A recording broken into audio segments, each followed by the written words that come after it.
যে প্রত্যেকটা ম্যাচ জিততে চাই, capable of qualifying for the next round. তো ওরকম অ্যাডভান্টেজ পেলে কিন্তু এনিথিং ক্যান হ্যাপেন।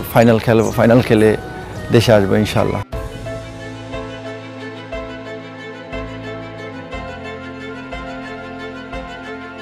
ওরা 15 জন, ওদের বুকেই 18 কোটি বাঙালির স্বপ্ন লুকিয়ে।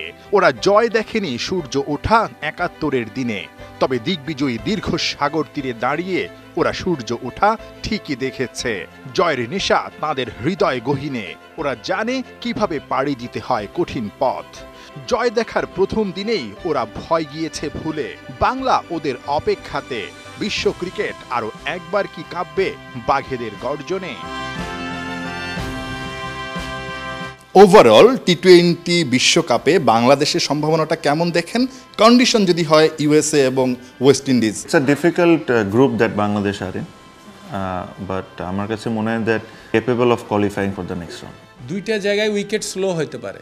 ওয়েস্ট ইন্ডিজে উইকেট কিন্তু আপনি যে রিসেন্টলি আমরা যে তামিম ক্যাপ্টেন হিসেবে গেল যখন ওয়েস্ট ইন্ডিজে, আপনি তো টি-20 খেলা দেখেছেন, ওয়ানডে উইকেট কিন্তু টার্ন করছে, স্লো করছে, মনে হচ্ছে যে ওরা বাংলাদেশে এসে খেলছিল।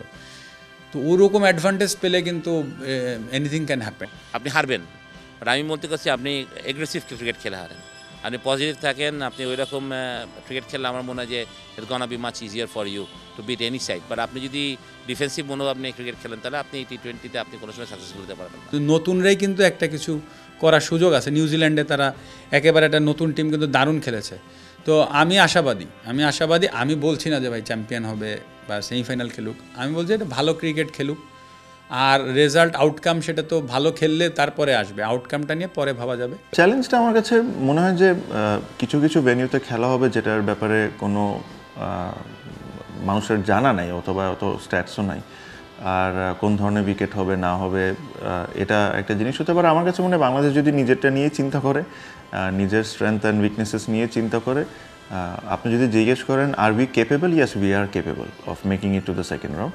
বোলিং সাইডটা আমাদের ইয়াং খুব বেশি না হলেও তাসকিন বেশ এক্সপিরিয়েন্স হয়েছে, মুস্তাফিজের এক্সপিরিয়েন্স হয়েছে, হ্যাঁ, শরীফুল খুব ভালো বোলিং করছে, হ্যাঁ, তাহিদ হৃদয় খুব ভালো করছে। এরকম ইয়াং টিম তো আছে, ভালো আছে। এখন ওদেরকে ওই মেন্টালিটিগুলো তৈরি করতে হবে, মানে ওয়ার্ল্ড ক্লাস স্ট্যান্ডার্ডের মেন্টালিটিগুলো তৈরি করতে হবে। সূর্য নিয়ে উঠছে সবুজ, লাল সবুজের এই পতাকা যাচ্ছে নতুন দিনে। এবারে নতুন ইতিহাস লিখতে হবে। নতুনদের মনে যে বিশ্বজয়ের স্বপ্ন উঁকি দিচ্ছে, যা অনেকেই দেখেনি আগে। বিশ্বকাপ ঘিরে রিশাদ হোসেনের পরিকল্পনাটা কি বা স্বপ্নটা আসলে কি?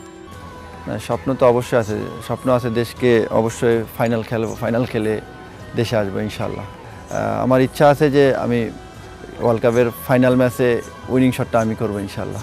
টি-20 বিশ্বকাপে আসলে আমরা আলটিমেটলি নতুনত্ব কোনো কিছু বা অতীত যে ইতিহাসটা সেটা বদলানোর দিকে যাচ্ছি কিনা, যে জিনিসটা চিন্তা আছে যে প্রত্যেকটা ম্যাচ জিততে চাই, এটা আপনারাও অ্যাজ এ দর্শক হিসেবে জিততে চান, অ্যাজ এ প্লেয়ার হিসেবে আমরাও জিততে চাই। আমি এতটুকু বলতে পারি যে আমার প্রত্যেকটা প্লেয়ার 120% দিবে ম্যাচ জেতার জন্য।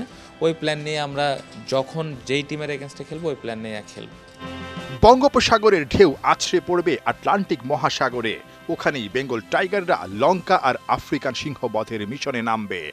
শুরুতেই যে টাইগারদের গর্জন ছাড়তে হবে নতুন কিছু করতে হলে। নাহিয়ান বিন জসিম, ৭১।